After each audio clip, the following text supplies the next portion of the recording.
This is Law and Order SVU Season 1, Episode 8. Stalked. We open up in Central Park in the Brambles. There's a grandpa and a little brat grandson who wants to throw a frisbee. Don't sit down because you're old. Throws the frisbee. There's a body. Benson and Stabler show up. They're told that the pressure is on. They want the perp found yesterday. Why so much pressure? Well, I'll tell you why. The victim's name is Karen Fitzgerald, and she is an ADA, which stands for Assistant District Attorney. And you see Olivia Benson's face. I knew her. They were the same age and they had drinks a couple of times. We're at the precinct, and Captain Cragen is feeling the heat too. Where are we with this? What do we know about the Vic? Fitzgerald had been an ADA for 2 years. Olivia calls her a 100%er. Maybe it was a perp that walked. Was there anything at the crime scene that would indicate that the perp knew her? Well, there was a lot of anger. She was beaten with a rock, raped, shot twice. Munch is sitting there and says, you know, that sounds a lot like the Labor Day rapist. Let's look up that file too. In the meantime, Stabler and Benson go and rewalk the crime scene. It's all taped off and they've got casts made so you can see handprints and knee prints, indicating that the perp made her crawl and then beg, which is pretty sick. And then he shot her twice, once in the eye, and then the other bullet ricocheted off of her head. They follow the trail up and around this rock, and Benson finds a book in the grass. She knew that Karen liked to go there to read on her lunch break, and right down the path was a bench. Right now there's a dude sitting on that bench, so they go talk to him. He's bird watching and he's very particular, and he cares a lot more about birds than about people. So if you could please excuse me so I can catch this warbler. That's a bird, right? The bird watcher, who's at that bench all the time, says a guy yesterday pulled him off the bench. They take all the registered sex offenders, narrow it down based on his description, and they have him looking through all these pictures on this truly ancient computer. Clunk, clunk, clunk. How about these guys? Clunk, clunk, clunk, clunk. How about these guys? Bird watcher's not very helpful. He does pick out 10 dudes. So Cragen, being real good at his job, takes those 10 dudes and cross-references them with cases that the victim worked, and 2 guys match. The first is Kenneth Maggio, convicted of forced sodomy, went to prison, is out on parole. Second guy is Richard White. He was charged with date rape, he copped a plea, he did no time, he is a realtor. Let's go talk to those guys. We'll start with White. Benson and Stabler are at White Phillips Realty. Richard said, yeah, he does know her. He feels for her. Felt what? Happy that she's dead now so she can't prosecute you again for date rape?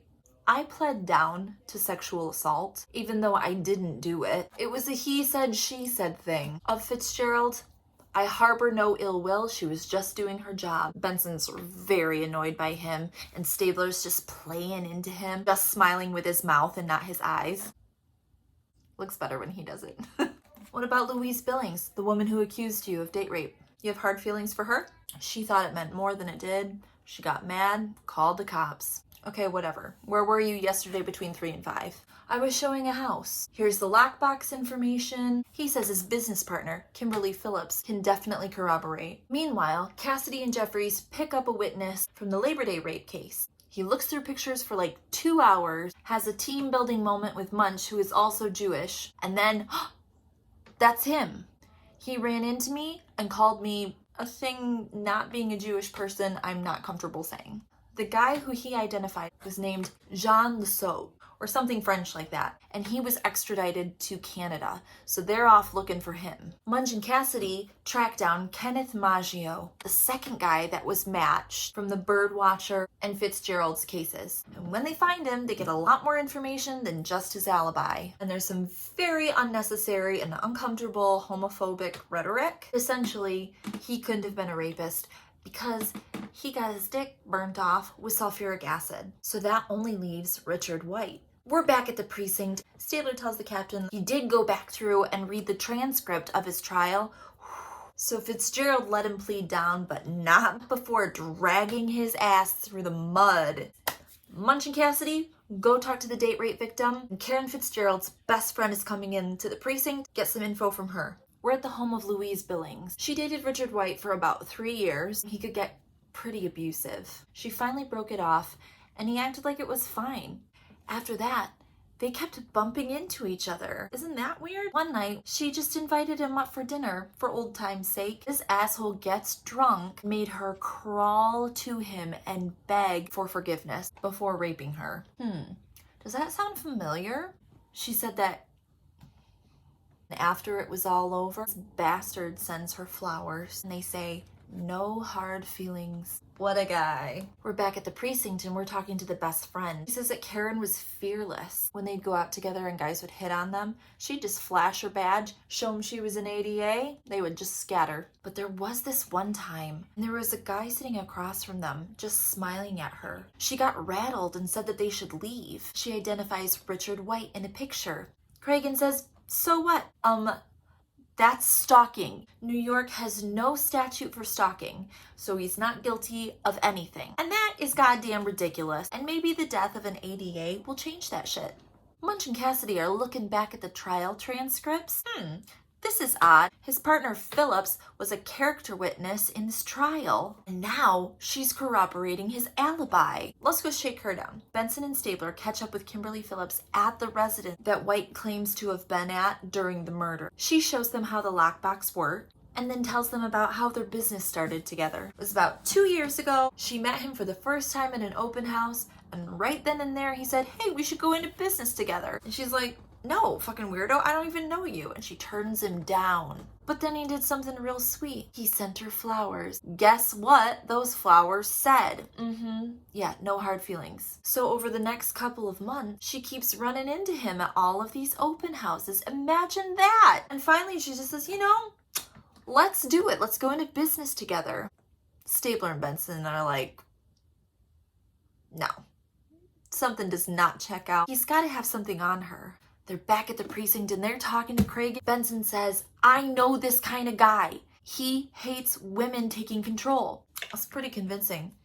Let's bring him in. So we cut to a scene where Benson is going toe to toe with Richard White. They're up in each other's face with this second by second banter. No such thing as personal space. First of all, your alibi is shredding. Anybody can use your code. You didn't have to be there. He comes back by rattling off some really personal information about Olivia that he's found out. She says, you know what I think? I think you're a nosy Parker. Yeah, well, I think you're a bitch. Did I hit a nerve?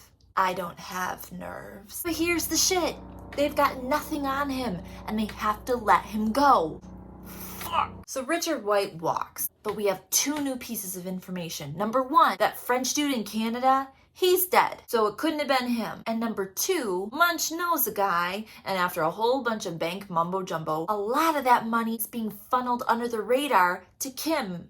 So I'm pretty sure that it's fraudulent. What's more, Stabes gets a phone call. Phillips was using Richard White's beeper. He wasn't there at all. Looks like we gotta talk to this bitch again. All right, Kimberly Phillips, what the fuck? Well, it turns out that I wasn't actually completely honest about when we first met. Yeah, no doy. Apparently, when he asked to go into business with her and she turned him down, he got real pissed. I thought he was gonna hit me in front of all the other brokers. And remember those flowers he sent to her? He had no way of knowing my personal home address. And then with the shady money shit, he had control over her, because she couldn't tell on him without getting herself in trouble. If you were that scared, why didn't you go to the cops? I tried.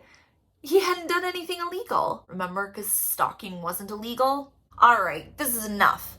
Let's get a warrant. They're searching White's apartment, and what do they find? 1, they find a map of Central Park, and a bunch of times were written down. Looks like he was stalking Fitzgerald. Yeah, duh. And weird, they found Louise Billings' photo in the freezer. That's weird. Any sign of a gun?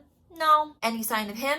No. He's fucking gone. They're back at the precinct, and everybody's kind of looking at Olivia like, you went toe-to-toe with him. He hates women. Now he's missing. Keep your eyes peeled. Stabler comes in. He's got some writing that they pulled off of a pad of paper at White's. Oh yeah? What is it? Just a list of places. Gym, laundry. They're not Fitzgerald's. They're yours, Olivia. Shit's getting real. The next morning, Stabler shows up to give Olivia a ride. And while they're there sharing a big old glass of orange juice, they get a phone call. It's homicide. Louise Billings is dead. They get to her apartment and talk to the homicide detective. The casings are of a .44. And the neighbor who heard the shots and called it in, the walls are paper thin. He heard the gunshots, and then he heard a man's voice say, bitch. So he got up and looked out the little peephole, sees a stocky white dude leaving her apartment. In fact, this motherfucker turns around and looks at him through his peephole. Through his peephole. The door peephole. Neighbor picks Richard White out of a lineup. We're back at the precinct. Everybody's doing all they can to find this guy. Captain says, Benson, you're not going out there. She says, excuse me, in episode 1, you told me I can't pick the Vic. That still applies, man. I gotta protect my partner. Move. In walks the 17-year-old delivery boy with 2 dozen roses for Olivia Benson. Somebody must love you. I'll give you one guess to what that tag said. Happy birthday. No, I'm just kidding. No hard feelings is what it said. The flowers were paid for with a credit card to the name of Lila White. That's his mom. Let's go talk to her. Yes, Richard came over last night. Blah, blah, blah. My character is very cold. I've been telling him to take control since he was a little boy. Mommy issues. Said he needed to get back to the city to a lady friend of his. A cop. I don't approve because you don't make very much money. Enough of her. She sucks. We cut to Olivia Benson asleep in her apartment, zooming in on her very, very slowly. The tension is building. Just as the camera gets up to her, the phone rings. She's panting as she answers. You hear a slow, calculated voice on the other end. Hello, Olivia. Oh my gosh, kitty. Let's meet at the Bramble, 7 a.m. on that special bench. He's like, no cops, except for you.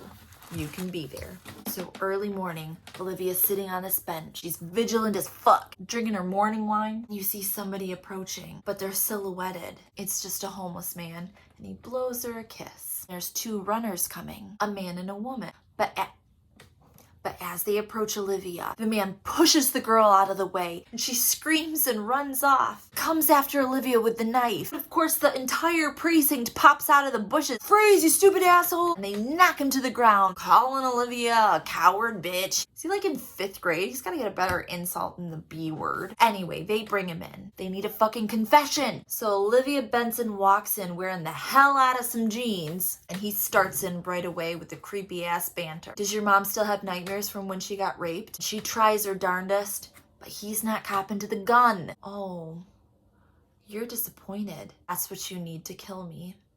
Well, that's too bad for you, because as long as I'm alive, I'm gonna be in your head, just like your mom's got someone in her head. Olivia's eyes start to glaze over because he sucks so bad, and then he looks right at the 2-way mirror. Detective Stabler. How are Kathy and the kids? And that was Law & Order SVU, Season 1, Episode 8. Jum jum!